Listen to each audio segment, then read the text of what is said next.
Hello, നമുക്കിന്ന് shredded chicken masala തയ്യാറാക്കാം. പേര് കേട്ടാരും പേടിക്കേണ്ട, ഇത് വളരെ സിമ്പിളാണ്. ഇതിനായി ഞാനിവിടെ എടുത്തിരിക്കുന്നത് 1 കിലോ ചിക്കനാണ്. അത് കുക്കറിൽ ഇട്ട് കൊടുത്ത് അതിലേക്ക് ആവശ്യത്തിന് മഞ്ഞൾപ്പൊടി, മുളക് പൊടി, ഉപ്പ്, കുറച്ച് വെള്ളം എന്നിവ ചേർത്ത് വേവിച്ചെടുക്കാം.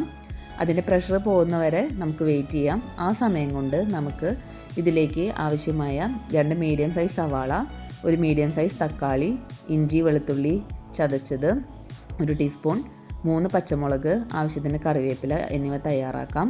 ചിക്കൻ വെന്തതിന് ശേഷം അതിനെ എല്ലിൽ നിന്നും വേർപെടുത്തി ഇതുപോലെ പിച്ചിയെടുക്കാം. ഇങ്ങനെ പിച്ചിയെടുത്ത് നമ്മൾ കുക്ക് ചെയ്യുന്ന കാരണമാണ് ഇതിന് ഷ്രെഡഡ് ചിക്കൻ മസാല എന്ന പേര് വന്നത്. അത് വേണമെങ്കിൽ നമുക്കൊരു പാനിലിട്ട് ഷാലോ ഫ്രൈ ചെയ്തെടുക്കാം. അല്ലെങ്കിൽ ഈ ഒരു പാനിൽ കുറച്ച് വെളിച്ചെണ്ണ ഒഴിച്ച് അതിലേക്ക് നേരത്തെ തയ്യാറാക്കി വെച്ച ഇഞ്ചി വെളുത്തുള്ളി ചതച്ചതും കറിവേപ്പിലയും പച്ചമുളകും ചേർത്ത് നല്ലൊരു സ്മെല്ല് വരുന്നവരെ ഇളക്കി കൊടുക്കാം. അതിനുശേഷം അതിലേക്ക് ചെറുതായി അരിഞ്ഞ സവോള ചേർക്കാം. കുറച്ച് ഉപ്പ് കൂടി ഇട്ട് കഴിഞ്ഞാൽ സവോള വേഗത്തിൽ തന്നെ വഴറ്റിയെടുക്കാം. സവോള നന്നായി വഴറ്റേണ്ട കാര്യമില്ല. ഒന്ന് വാടിക്കഴിഞ്ഞാൽ അതിലേക്ക് നമുക്ക് തക്കാളി ചേർക്കാം. ഒരു മൂടി കൊണ്ട് ഇത് അടച്ചു വെച്ച് കഴിഞ്ഞാൽ തക്കാളി പെട്ടെന്ന് വെന്ത് കിട്ടും.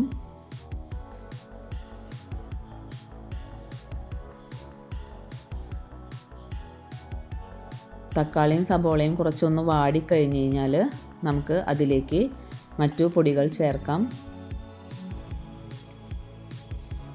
നമുക്കതിലേക്ക് കുറച്ച് കൂടി മഞ്ഞൾപ്പൊടി, മുളക് പൊടി, മല്ലിപ്പൊടി എന്നിവ ചേർത്ത് കൊടുക്കാം. പൊടികളുടെ പച്ചമണം മാറുന്ന വരെ നമുക്ക് നന്നായി ഇളക്കി കൊടുക്കാവുന്നതാണ്.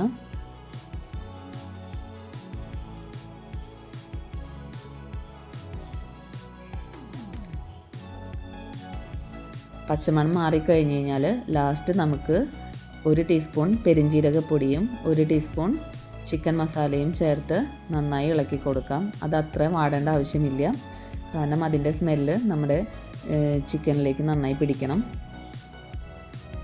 അതിനുശേഷം നമ്മൾ നേരത്തെ തയ്യാറാക്കി വെച്ച ചിക്കൻ്റെ പീസുകൾ നമുക്കിതിലേക്ക് ഇട്ട് കൊടുക്കാം.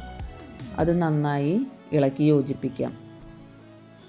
ആവശ്യമെങ്കിൽ നമുക്ക് കുറേ നേരം വഴറ്റിയെടുക്കാം നന്നായി. അപ്പോൾ ഒന്ന് നന്നായി ഫ്രൈ ആയിട്ട് കിട്ടും. അതല്ല ഷാലോ ഫ്രൈ ചെയ്ത ചിക്കൻ ആണെങ്കിൽ നമുക്കത് അങ്ങനെ തന്നെ ജസ്റ്റ് ഒന്ന് ഇളക്കി എല്ലാത്തിലും പൊടികളെല്ലാം പിടിക്കുന്നവരെ നമുക്ക് വഴറ്റിയെടുക്കാം.